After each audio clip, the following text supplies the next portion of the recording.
The number on my laptop was practices reporting an empty diary, and at 6:20 on the Monday morning, it was sitting at 311, which was wrong, because we only had 412 practices in total and 30 of those were closed on Mondays.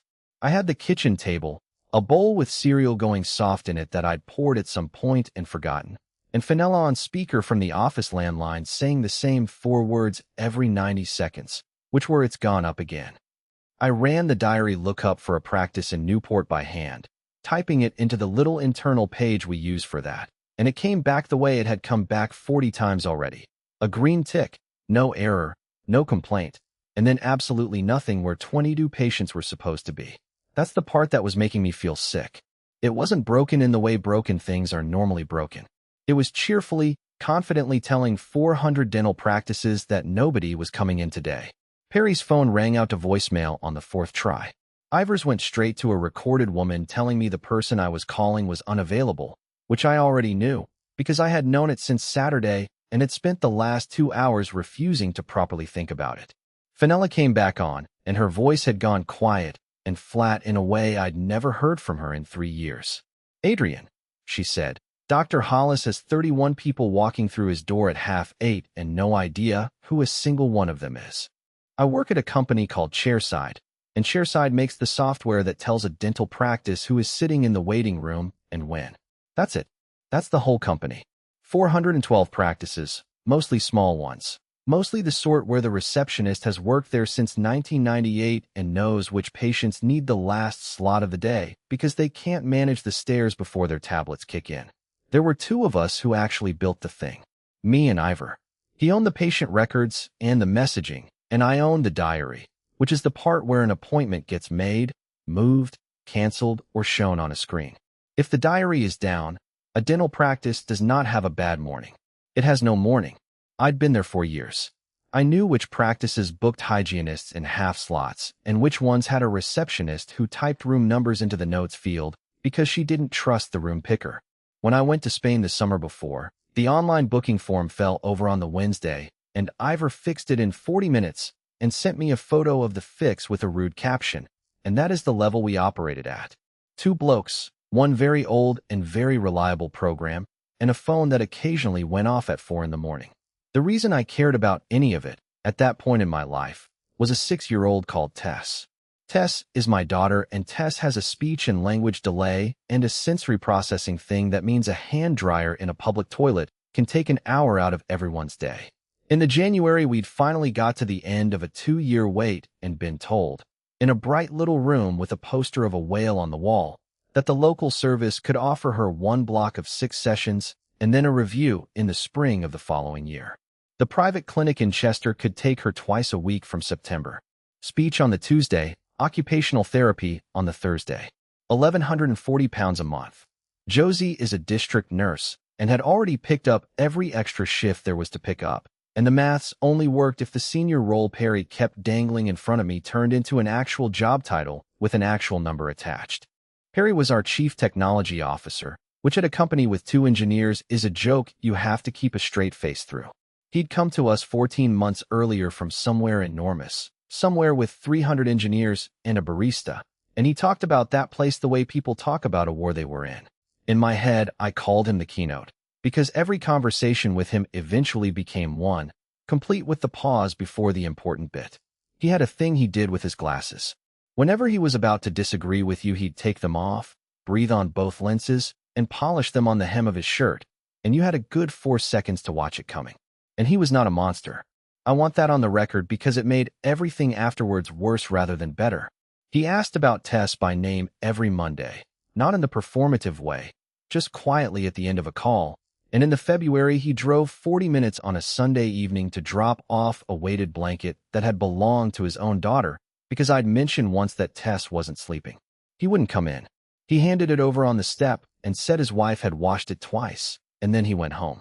The meeting was on a Tuesday in the middle of January, in the small room at the back with the wobbly table. Perry had a diagram. The diagram had our one program in the middle looking sad and gray, and then an arrow, and then 11 cheerful little boxes with names like appointments and reminders and patients. And he said the word microservices about 9 times in the first 4 minutes. His pitch was that we were two people running a program built in 2009 like it was still 2009, that no serious company shipped this way, and that when we went to raise money in the autumn, the first question anyone technical would ask is why everything lived in one lump. I said the thing I had to say, and I said it in the plainest words I owned, because I'd learned by then that if you say it cleverly, he'd nod along and nothing would land. I said, right now, every appointment in the country lives in one place, and the program reads it out of that one place. If we split it up, appointments move into their own store with their own shape, and the old program stops being able to read them the second that happens. Not gradually, immediately. And every appointment made after that, every booking, every cancellation, every reminder that touches a record, gets written in the new shape. So going back isn't switching something off. Going back means taking 3 months of new appointments and translating every one of them into the old shape. And we do not have anything that does that, and nobody at this company has ever done it. Not on real data, not once. Perry took his glasses off, breathed on them, assured him.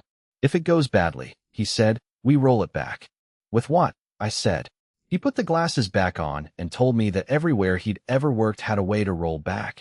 And I said everywhere he'd ever worked had 30 people whose job was making sure of it. And here it was me. And me was currently also the person who answered the phone at 4 a.m. Anton, our chief executive, was in the room with his laptop open answering something else. And he looked up at that point with the expression of a man who has heard 2 of his staff make noise at each other and would like it to be over. Perry said, and I remember it exactly because it went round my head for the rest of the year.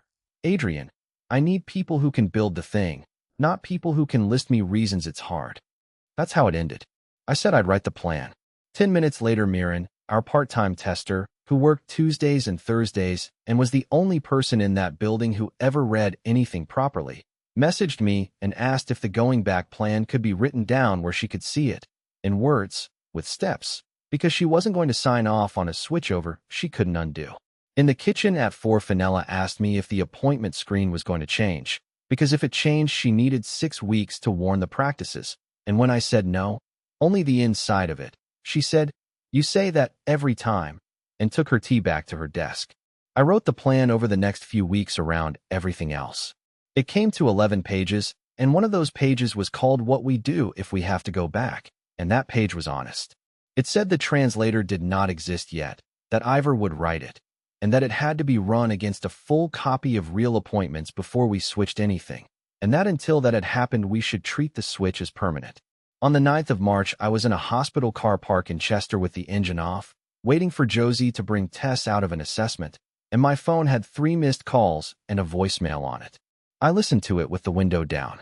It was Perry, cheerful, walking somewhere with traffic behind him, and he wanted the going back page taken out of the document before it went to Anton, because it read like we didn't know what we were doing.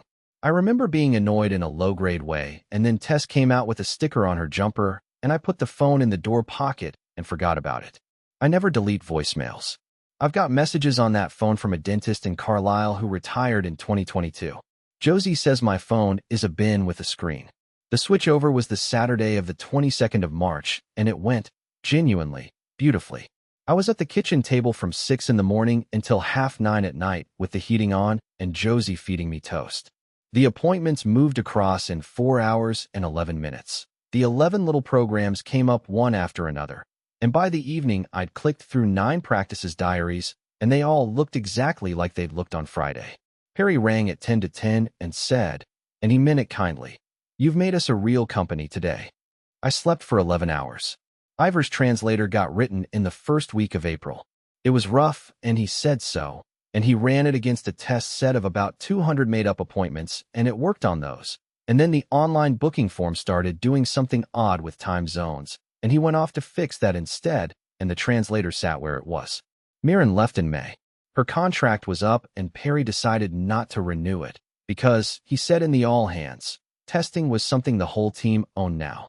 In the same month, he switched off the rule that stopped the change going live without a second person having read it. He announced this as removing friction. He'd been at a conference in Manchester where he'd talked about our split for 18 minutes, and someone from a company with a real engineering department had told him their people shipped 40 times a day, and he came back full of it. Nobody ran that translator against real appointments that spring. Nobody ran it ever. The change went live at 11:52 on the Sunday night. Perry had an investor breakfast on the Tuesday, and he wanted the demo diary to show room names instead of room numbers, because a board member had said the numbers looked clinical, and it was, as he said later, about 8 lines.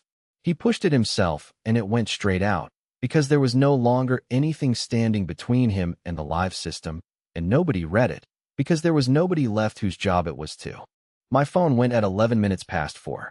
I do the same 4 things every time, and I did them then.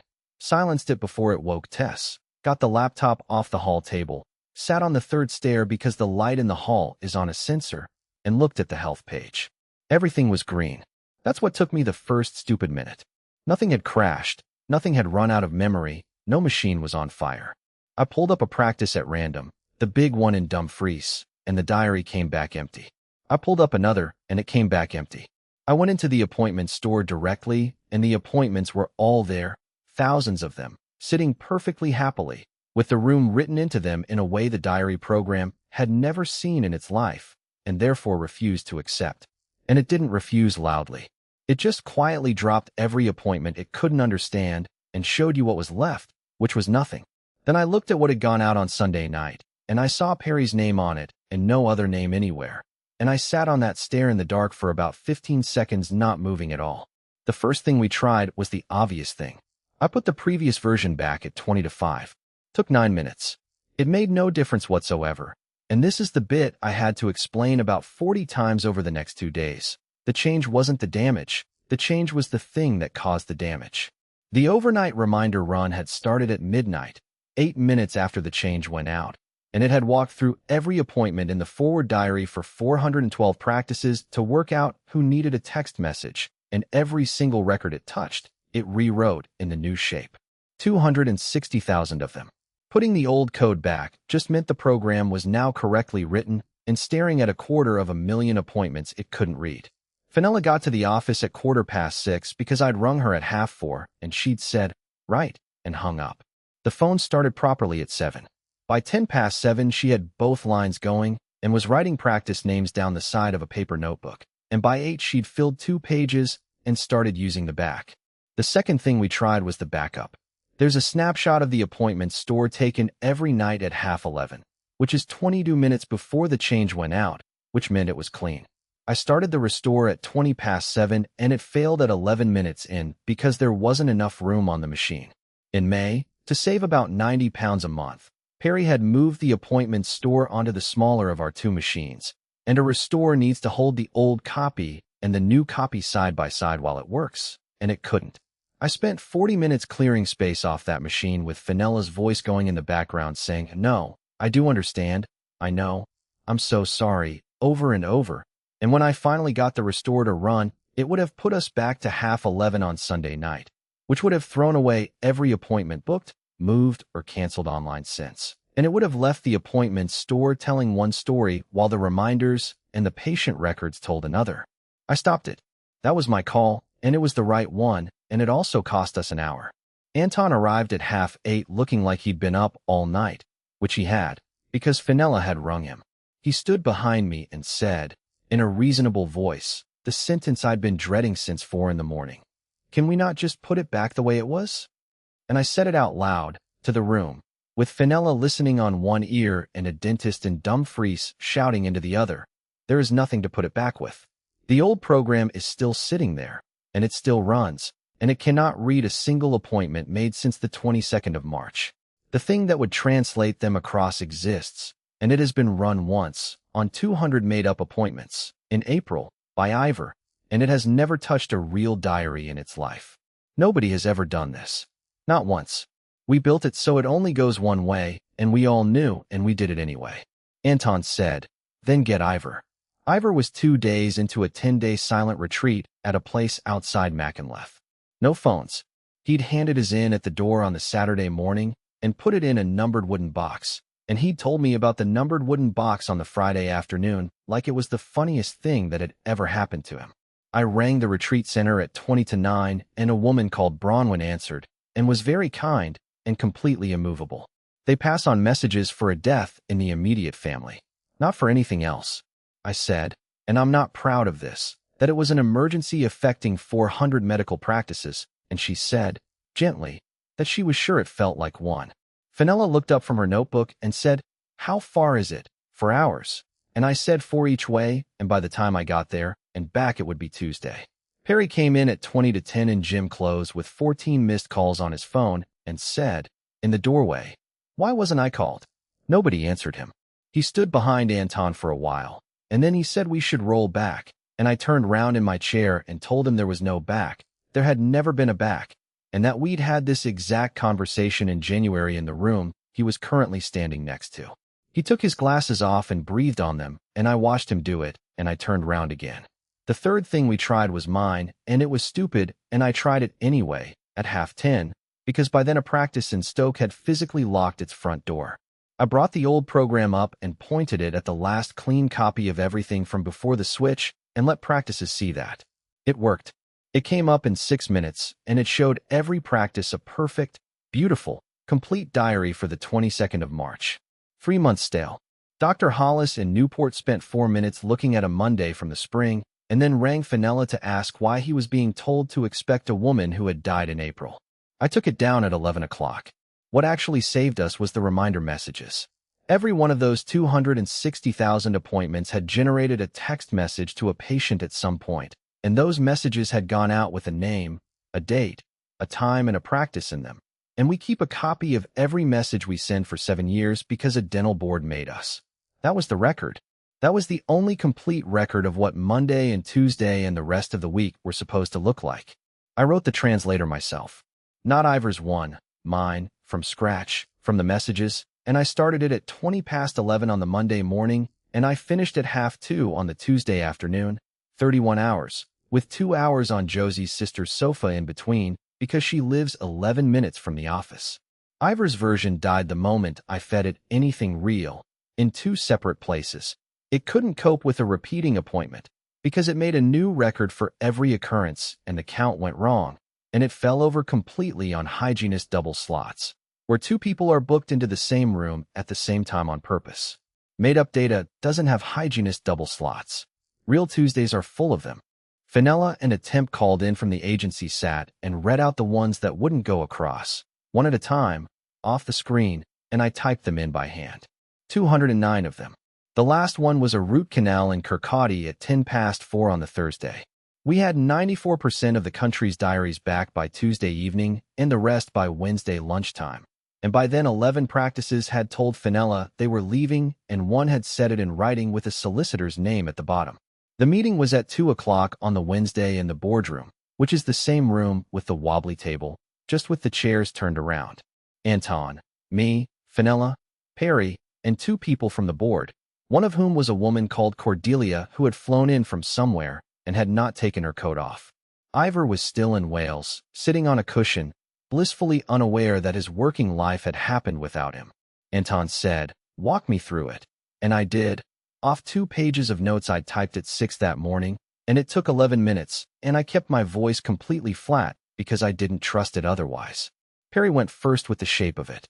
This was, he said, an operational failure and not a design one. Splitting a program up is what the entire industry does. What happened here was a small change that interacted badly with an overnight process, and the real lesson was that our monitoring was too thin to catch it, which he had flagged, and which he would now be putting resources behind. He said the words 8 lines twice. Cordelia asked, without any particular tone, why there had been no way to reverse it, and Perry said there absolutely had been a plan for that it was written down, that Adrian had authored it himself in the February. Fenella, who had the document open on her laptop because Fenella is Fenella, said quietly that there was no such page in the version that had gone to the board. Perry said then it must have been removed at some point, and possibly that was a lesson for all of us about document control. And then he came round to it, and he got quite passionate, and he took his glasses off first. "I want to be very clear," he said. "Nobody told me we couldn't undo this. Not once. Not in plain words. If one person in this company had sat me down and said to my face, 'Perry, if this goes wrong there is no way back,' I would have stopped the whole thing that day. I got my phone off the table where it had been sitting face down for 11 minutes, and I turned it over and found the message and put it in the middle of the table and pressed play. 9th of March. You left this on my phone. It came out tinny and too loud, with traffic behind it, and Perry's voice filled that room while 5 people looked at the tablecloth. Adrian, Perry, listen, take the going back page out before it goes to Anton, will you? I know what it says. I know once the diaries move across there's no unpicking it. We can't get back, and I've made my peace with that.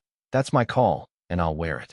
Putting it in black and white just frightens people who don't need frightening. Right. Talk later. Oh, and good luck with the little one today.